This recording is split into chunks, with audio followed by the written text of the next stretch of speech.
好，如果说确诊感染之后，这个后遗症到底会是什么呢？你可能会忘记很多东西哦。全球是2.2亿人染疫确诊了，很多人其实呢病好了，但是呢后遗症让他们很辛苦，因为呢注意力可能会变得不集中，你开始健忘了，然后呢还有其他认知上的问题。现在专家就更担心的是，这可能会让这个新冠康复者呢提早面临失智的风险。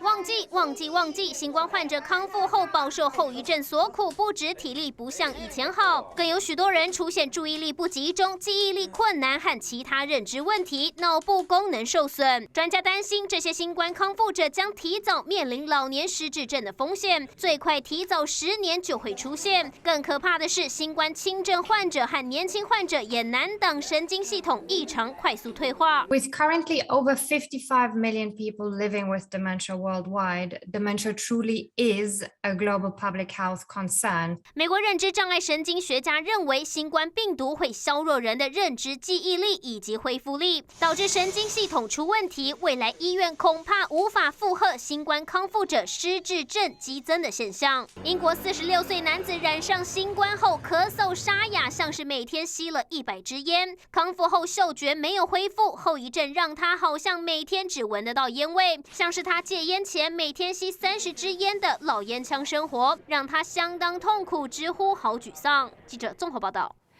好，来关心天气的部分呢，在日本这个风也太强了吧，连树都被吹倒，连根拔起了。日本北海道受到低压影响呢，刮起了超级强风，而且呢，这个风有多强呢？在札幌市13号早上，瞬间风速是每小时28.7公尺，这是今年最强纪录了。